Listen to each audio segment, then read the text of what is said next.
நம்ம சேனல்லேருந்து தொடர்ந்தாப்புல நீங்கள் வீடியோக்களை பார்க்க நினச்சிங்க இதுவரை நம்ம சேனலை சப்ஸ்கிரைப் பண்ணாங்க சப்ஸ்கிரைப் பண்ணிங்க. கீழே பெல் சிம்பிள் இருக்கும், அதையும் கிளிக் பண்ணுங்க. சரி வாங்க நம்ம வீடியோக்குள்ளே போகலாம். உச்சி வெயில் மண்டையை பிளந்து கொண்டிருந்தது. வாசலில் அமர்ந்து நியூஸ் பேப்பர் வாசித்து கொண்டிருந்தார் மணிவாசகம். காம்பவுண்ட் கேட்டு திறக்கும் ஓசை கேட்டு நிமிர்ந்தார். கேட்டை திறந்தபடி ஒரு 50 வயது கடந்த நபர் நின்றிருந்தார். அழுக்கு சட்டை, எண்ணெய் காணாத தலை, கிழிஞ்சல் லுங்கி அணிந்திருந்த அவர் சிநேகமாக சிரித்தவாறே, ஐயா, பழைய நியூஸ் பேப்பர் எடுக்கிறாங்க, அம்மா வர சொல்லியிருந்தாங்க என்றார் அந்த பெரியவர். என்ற மாணிக்க வாசகம், என்ன விலைக்கு எடுக்கிற? இங்கிலீஷ் பேப்பர்னா கிலோ 12 ரூபா, தமிழ் பேப்பர்னா 10 ரூபாங்கய்யா. ரொம்ப கம்மியாக இருக்கே.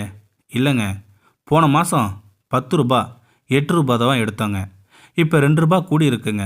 ஒரு மாதம் பேப்பர் பில் எவ்வளோ தெரியுமா? நமக்கு எதுக்குங்க அதெல்லாம்? 230 ரூபா, சில சமயம் 250 ரூபா கூட. ஆனால் ஒரு மாதம் பழைய பேப்பரை விற்றா 10 ரூபா தான் கிடைக்குது. வேஸ்ட் பேப்பர் தாங்கன்னு இதை கொண்டு போய் கடையில் போட்டால் எங்களுக்கு கிலோவுக்கு 1 ரூபா கிடைக்கும். அவ்வளோதான். சரி சரி, உள்ளே வா. வீடியோ ஒரே நியூஸ் பேப்பராக அடைச்சலாக இருக்குன்னு என் பொண்டாட்டி கற்றுக்கிட்டே இருந்தா, அதான் வர சொல்லியிருக்கா. எடையெல்லாம் ஒழுங்காக போடுவில்ல? கரெக்டாக இருக்குது சார். அந்த மனிதர் பழைய இரும்பு தராசுடன் உள்ளே நுழைய, லட்சுமி, பழைய பேப்பர் எடுக்க வந்திருக்காங்க, சீக்கிரம் வா. நான் கொஞ்சம் அடுப்படியில் வேலையாக இருக்கேன், நீங்களே எடுத்து போடக்கூடாதா? அப்போ திருப்பி அனுப்பி வச்சிருவா. அதெல்லாம் ஒன்றும் வேணாம், நானே வந்து எடுத்து போட்டு தொலைக்கிறேன். லட்சுமி முணுமுணுத்தபடி கிச்சனில் இருந்து வந்து ஹாலில் காம்பவுண்டில் கிடந்த பேப்பர்களை அள்ளி வராண்டாவில் போட்டாள். சிதறி கிடந்த பேப்பர்களை அடுக்க ஆரம்பித்தார் அந்த பெரியவர். அப்படியே ஒரு கயிறு போட்டு கட்டி வச்சிருந்தா எடை போட சுலபமாக இருக்கும் ஐயா. ஏன், நீ கயிறு கொண்டு வர மாட்டியா? இருக்குங்கய்யா, வண்டியில் இருக்கு, போய் கொண்டு வரணும். போய் கொண்டு வா. அந்த பெரியவர் எழுந்தார். ரொம்ப தாகமாக இருக்குங்கய்யா, குடிக்க கொஞ்சம் தண்ணீர் கிடைக்குமா? கேட்டு வரமா ஒரு பைப்பு இருக்கு பாரு, அதில் பிடிச்சு குடிச்சிட்டு போய் கயிறு கொண்டு வா. பெரியவர் எழுந்து போய் அந்த குழாயை திருகினார். வெயிலில் சுடு தண்ணீராய் கையில் விழுந்தது. நீரை கொஞ்சம் கீழே விட்டு முகம் கழுவினார். பின்னர் 2 கையை பிடித்து அழுத்தினார். முகத்தில் தோளில் கிடந்த அழுக்கு துண்டால் துடைத்து கொண்டு வெளியே நிறுத்தியிருந்த அந்த 3 சக்கர ட்ரை சைக்கிளை உள்ளே தள்ளி கொண்டு வந்தார் அந்த பெரியவர். கயிறை எடுத்து வான்னு சொன்னால் வண்டியை கொண்டு வந்துட்டியே, மணிவாசகம் கேட்க, பேப்பர் நிறைய இருக்குதுங்கய்யா, அதான் எடை போடுறது வண்டியில் எடுத்து போக சௌகரியமாக இருக்கும்னு கொண்டு வந்தேன். சரி பெரியவரே, உங்கள் பேர் என்ன? முத்துங்கய்யா. எத்தனை வருஷமாக இந்த தொழில் பண்ணுறேங்க? அது ஆகி போச்சுங்க, 30 வருஷம். ஒரு நாளைக்கு எவ்வளோ கிடைக்கும்? அது வியாபாரத்தை பொறுத்துங்க. வீடுகளில் வேண்டும்னா எவ்வளோ தூக்கி போடுறீங்களோ அவ்வளவும் எங்களுக்கு சோறு போடுற தெய்வங்க ஐயா. பேசிக்கொண்டே இருந்தாலும் பெரியவர் முத்து பேப்பர்களை 2-3 அடுக்குகளாக அடுக்கி கட்டினார். அப்புறம் எடை போட ஆரம்பித்தார். 2 கிலோ எடைக்கல் ஒன்றையும் 1 கிலோ எடைக்கலை ஒன்றையும் சேர்த்து தராசில் வைத்து மறுபக்கம் பேப்பர்களை வைத்தார். தூக்க முடியாமல் தராசை தூக்கி நிறுத்த முள் பேப்பர் இருந்த பக்கம் தாழ்ந்து கொண்டு கொஞ்சம் பேப்பர்களை எடுத்து மீண்டும் நிறுத்தினார் அந்த பெரியவர். இதற்குள் வார இதழ்கள், சில நாவல் புத்தகங்களையும் என் மகன் படித்து முடித்து கல்லூரி பாடப்புத்தகங்களையும் கொண்டு வந்து போட்டாள் லட்சுமி. பேப்பர் வரைக்கும் 5 எடை இருக்குங்கய்யா.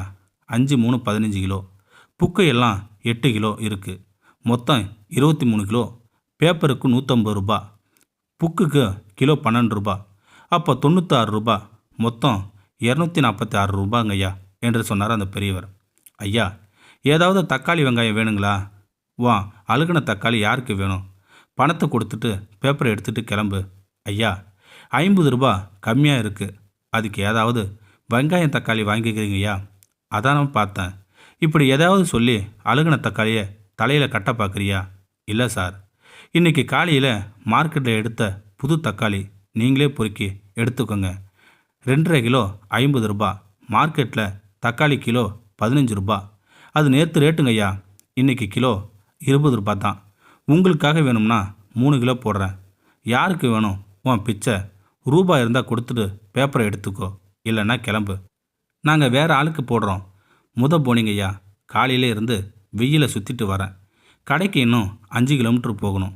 அதுக்கு 200 ரூபா இப்போ வாங்கிக்கிடுங்க. மிச்சம் 50 ரூபா நாளைக்கு வரும்போது கொடுத்துட்றேன். முழுசாக 50 ரூபாயை ஆட்டையை போட பார்க்குறியா? அப்படிலாம் பண்ண மாட்டேங்கய்யா.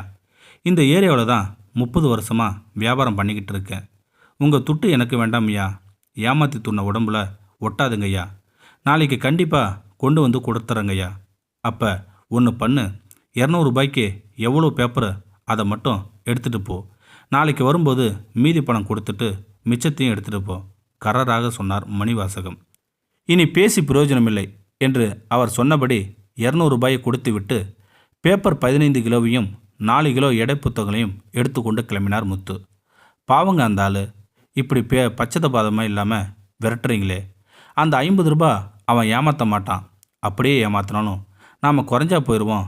ஏன் பேச மாட்ட? ஒவ்வொரு ரூபாயும் நான் உழைச்சி சம்பாதிச்சுது. இந்த அளவுக்கு வந்திருக்கேன்னா யாருக்கிட்டேயும் நான் ஏமாற தயாராக இல்லை. அவன் நாளைக்கு வரமாட்டான் பாரு. இந்த மாதிரி எத்தனையோ பேரை நான் எடை போட்டு வச்சுருக்கேன் தெரியுமா? அந்த ஓட்டத்தராசில் எடை போட்டால் எப்படியும் கிலோவுக்கு 100 கிராம் லாபம் கிடைக்கும். நம்மக்கிட்ட 10 ரூபாய்க்கு எடுத்துக்கிட்டு 12 ரூபான்னு விற்பான். ஏமாந்தா இடையில இன்னும் கொள்ளையடிப்பான். இப்படி 1 ரூபாய் 2 ரூபாய் லாபம் வரலைன்னா அவன் தொழில் செஞ்சு பிரயோஜனமே இல்லாமல் போயிருங்க. அவன் வைத்த பொழைப்புக்காக வேணாமா? சரி அவனால் நமக்குள்ள எதுக்கு பிரச்சனை? ஆக வேண்டிய வேலையை பாரு என்று மனைவி அடக்கினார் மணிவாசகம். மறுநாள் மணிவாசகம் சொன்னபடி முத்து வரவில்லை. பொழுது சாய்ந்து விட்டது. பாத்தியா, நான் சொல்லலை அவன் வரமாட்டான்னு என்று அமர்த்தலாக சொன்னார் மணிவாசகம். இன்னைக்கு வேறு லைனுக்கு போயிருப்பார். நாளைக்கு வருவார்னு நினைக்கிறேன். உன் நினைப்பு தான் காயப்போடு. நமக்கு 4 கிலோ பேப்பர் மிச்சம் ஆச்சு. இல்லைனா 50 ரூபாய் நஷ்டம் ஆகியிருக்கும். லட்சுமி தலையில் அடித்து கொண்டே உள்ளே சென்றாள். மறுநாள் அதிகாலை வேளையிலே கேட்டு கதவு திறக்கவும் செடிகளுக்கு நீர் விட்டு கொண்டிருந்த மணிவாசகம் அப்படியே போட்டுவிட்டு கவனித்தார். முத்து உள்ளே நுழையவும் தன் கணிப்பு பொய்யாகிவிட்டது என்று வருத்தமுடன், என்னையா 50 ரூபாய் கொண்டு வந்திருக்கியா? இல்லைங்கய்யா, நான் வந்தது தான் நினைத்தது சரிதான் என்று உள்ளுக்குள்ளே பெருமித்து கொண்டு 50 ரூபாய் இல்லாமல் பேப்பர் போட முடியாது என்றார் மணிவாசகம். சரிங்கய்யா, நான் 50 ரூபாய் கொடுத்துட்டு பேப்பரை எடுத்துக்கிறேன். ஆனால் என்னையா முந்தா நாள் நீங்கள் போட்ட புத்தகங்களை எடுத்துகிட்டு போனேன். அதில் சில பாட புத்தகமும் இருந்தது. அதை கடையில் போடுறத விட பழைய புத்தக கடையில் கொடுத்தா கொஞ்சம் ரூபாய் அதிகம் கிடைக்கும்னு தனியாக எடுத்து வச்சேன். பேப்பரை மட்டும் கடையில் போட்டுவிட்டு வீட்டுக்கு போய் புக்ஸுகளை புரட்டினேன். அப்போ அதில் இந்த காசு இருந்துச்சுங்கய்யா என்று 2 500 ரூபாய் நோட்டுகளை நீட்டினார் முத்து. மணிவாசகம் அதிர்ந்து போனார். 50 ரூபாய் நம்பாத நான் எங்கே 1000 ரூபாயா? அதுவும் எப்போது வைத்தேன்? நான் மறந்தே போயிட்டேன். அந்த ரூபாயை திருப்பி தரும் முத்து எங்கே? மிகவும் இடையில் மிகவும் தாழ்ந்து போயிட்டோமே என்று வருத்தம் அவர் முகத்தில் அப்பட்டமாய் தெரிந்தது. மனம் தெளிவடை வந்தவராய், பெரியவரே, புத்தகத்தை எடைக்கு போட்டப்புறம் அது உங்களுக்குத்தான் சொந்தம். அதில் பணம் இருந்தாலும் அது உங்களுக்குத்தான். நீங்களே வச்சுக்கோங்க. நீங்கள் பெரிய மனசோடு இந்த பணத்தை கொடுத்தாலும் உழைக்காமல் இவ்வளோ பணம் கிடைச்சா அப்புறம் அது என் மனசை மாற்றிடும். இதே மாதிரி தினமும் கிடைக்காதுன்னு ஏங்க வைக்கும். அப்புறம் என் நேர்மையை கொன்னுடும். வேணாங்கய்யா, இதை நீங்களே வச்சுக்கோங்க என்று மணிவாசன் கையில் ரூபாயை திணித்து விட்டு கிளம்பினார் முத்து. பெரியவரே, ஒரு நிமிஷம், நேற்று எடை போட்டு வச்ச புத்தகத்தையாவது எடுத்துகிட்டு போங்க.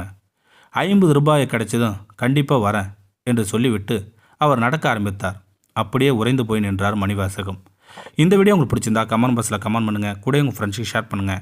இதுவரை நம்ம சேனலை சப்ஸ்கிரைப் பண்ணாதுங்க, சப்ஸ்கிரைப் பண்ணிங்க. கீழே பெல் சிம்பல் இருக்குது, அதையும் கிளிக் பண்ணிங்க. தேங்க்யூ ஃபார் வாட்சிங்.